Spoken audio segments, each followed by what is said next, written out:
4.5 months back tech మహీంద్రాలో join అయ్యాను. అందరిలాగే hundreds of people coming there. అందులోంచి ఇంటర్వ్యూ క్రాక్ చేసి నేను జాబ్లో జాయిన్ అయ్యాను. జాయిన్ అయిన తర్వాత జూన్ మంత్లో నాకు హెల్త్ నిజంగా బాగుండలేదు. ఫ్లోర్ మీదనే పడిపోయాను. వాళ్ళు ఇక్కడ నుంచి యూనివర్సిటీ లోపల ఉన్న చిన్న హాస్పిటల్ డామ్స్కి తీసుకెళ్లారు.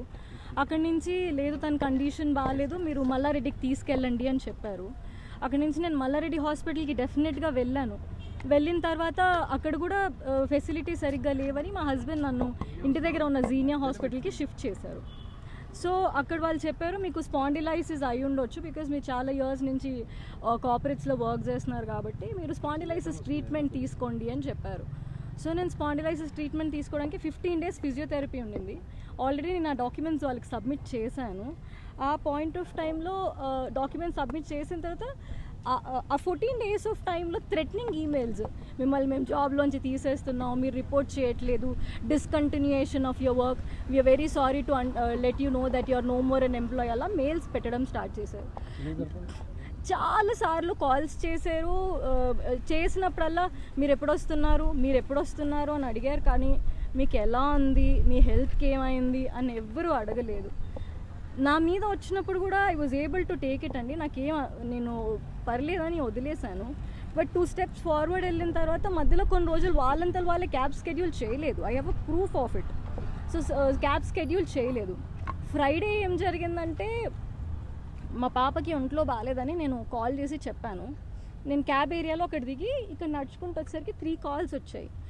మా టీమ్ లీడర్ అన్నారు మీరు పైకి వచ్చేసేయండి, పైకి మీరు మాట్లాడండి, మీరు ఫస్ట్ లాగిన్ చేసేయండి అని చెప్పారు. లాగిన్ చేస్తే లేట్ అవుతుంది కదా సార్, నేను మళ్ళీ ఇంటికి వెళ్ళడానికి లేట్ అవుతుంది, నేను లాగిన్ చేయలేదు, నేను ఇంటికి వెళ్ళిపోతాను అని.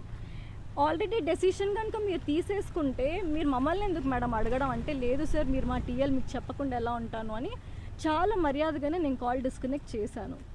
ఆ తర్వాత నెక్స్ట్ డే మార్నింగ్ కూడా నాకు కాల్ వచ్చింది. కాల్ వస్తే నేను డాక్యుమెంట్స్ పెట్టాను, నోటెడ్ అని పెట్టారు. పెట్టిన తర్వాత వాళ్ళు నాకు 22nd రోజు నేను నార్మల్గా లాగిన్ చేయడానికని వచ్చానండి. ఫ్రైడే రోజు నేను ఆఫీస్కి వెళ్ళలేదు. డాక్టర్కి కాల్ చేశాను, doctor Prashant Edwards, I proof of it. తను రేపు పొద్దున్న మార్నింగ్ 10 o'clockకి రమ్మన్నారు. సాటర్డే రోజు పాప నేను ప్రాపర్గా హాస్పిటల్కి తీసుకెళ్ళిన తర్వాత వాళ్ళు టెస్ట్స్ చేశారు. రిపోర్ట్స్ అన్నీ సండే కదండి, మండే వచ్చి తీసుకోండి అన్నారు. మండే మొత్తం ట్రీట్మెంట్ చేసిన తర్వాత కూడా, నేను డాక్యుమెంట్స్ పంపించిన తర్వాత కూడా they wrote me an email that నేను డాక్యుమెంటేషన్ పంపించలేదు, వాళ్ళకి ఎలాంటి కమ్యూనికేషన్ ఇవ్వలేదు కాబట్టి నన్ను సర్వీసెస్ నుంచి తీసేస్తున్నా అని మెయిల్ పెట్టారు. After multiple attempts, we have not any medical report nor have reported back to office. Hence, we will have to unfortunately proceed with the separation under abandonment form అని ఒక mail పెట్టారు. నా దగ్గర proofs ఉన్నాయి that నేను I have sent it to them అని చెప్పి. ఒకటి నాకు మెయిల్ 21st రోజు మెయిల్ వచ్చింది, థ్రెటనింగ్ మెయిలే అది కూడా. It is not never requesting. Phone చేసినప్పుడు కూడా మీ పాపకి ఎలా ఉంది, మీరు ఎప్పటి వరకు వస్తారు కూడా చూడండి. 21st రోజు వాళ్ళు ఇచ్చారు, వాళ్ళకి నేను రిప్లై చేశాను. నేను ఎక్కడ వాళ్ళకి కమ్యూనికేట్ చేయకుండా పారిపోయానో నాకైతే తెలియలేదు.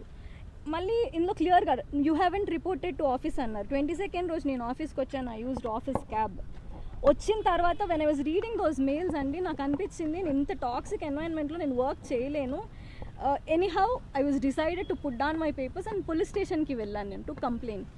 పోలీసులు ఏమంటారంటే మీరు లేబర్ లాకి వెళ్ళిపోండి, లేబర్ లా దగ్గర నుంచి సపోర్ట్ తీసుకోండి అని చెప్పారు. వాళ్ళు ఎఫ్ఐఆర్ చేయలేదు, పిటిషన్ తీసుకుని రిసిప్ట్ ఇచ్చారు. నిన్న డే మొత్తం పోలీస్ స్టేషన్లోనే ఉన్నాను.